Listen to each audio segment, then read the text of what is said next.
दोस्तों, हमने कई ऐसी तस्वीरें देखी हैं जिसमें मां काली भगवान शिव की छाती पर पैर रखकर खड़ी हैं और साथ ही मां काली ने अपनी लंबी जीभ निकाल रखी है। चलिए जानते हैं इसके पीछे की कहानी क्या है। कथा के अनुसार ये उस समय की बात है जब पूरे विश्व में असुरों ने कोहराम मचा रखा था। दैत्य रक्तबीज ने कठोर तप के बल पर वर पाया था कि अगर उसके खून की एक बूंद भी धरती पर गिरेगी तो उससे अनेक दैत्य पैदा हो जाएंगे। उसने अपनी शक्तियों का प्रयोग निर्दोष लोगों पर करना शुरू कर दिया। धीरे धीरे उसने अपना आतंक तीनों लोगों पर मचा दिया। ये देख देवताओं ने उसे युद्ध के लिए ललकारा। भयंकर युद्ध का आगाज हुआ। देवता अपनी पूरी शक्ति लगाकर रक्तबीज का नाश करने को तत्पर थे, मगर जैसे ही उसके शरीर की एक भी बूंद धरती पर गिरती, उस एक बूंद से अनेक रक्तबीज पैदा हो जाते, जिससे राक्षसों की संख्या बढ़ती जा रही थी। ये देख सभी देवता भयभीत हो गए।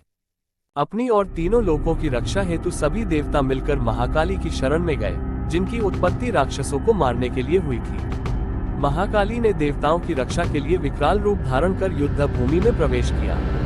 महाकाली ने राक्षसों का वध करना आरंभ किया, लेकिन रक्तबीज के खून की एक भी बूंद धरती पर गिरती तो उससे अनेक दानवों का जन्म हो जाता, जिससे युद्ध भूमि में दैत्यों की और ज्यादा संख्या बढ़ने लगी। ये देख मां और ज्यादा क्रोधित हो गई। ऐसे में माता कौशिकी ने देवी काली से कहा कि तुम रक्तबीज के रक्त के अपनी प्यास बुझाओ।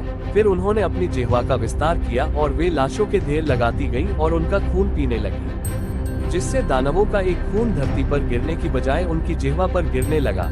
इस तरह महाकाली ने रक्तबीज का वध किया। असुर के रक्त को पीकर माता अपनी चेतना को भूल गई और असुर समझकर सभी देवताओं पर भी प्रहार करने लगी। इससे सृष्टि में हाहाकार मचने लगा। देवी के क्रोध के सामने किसी भी देवता का टिक पाना मुश्किल हो रहा था। ऐसे में सभी देव भगवान शिव की शरण में पहुंचे।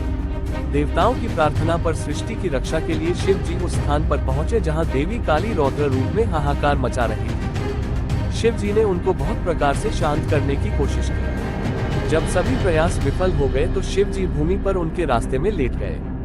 देवी काली ने अचानक से अपना पैर शिव जी के सीने पर रख दिया।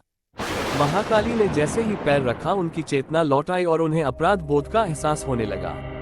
इस तरह माता काली के क्रोध को शांत करने के लिए शिव जी को देवी काली के पैर के नीचे आना पड़ा। बोलो ओम नमः शिवाय।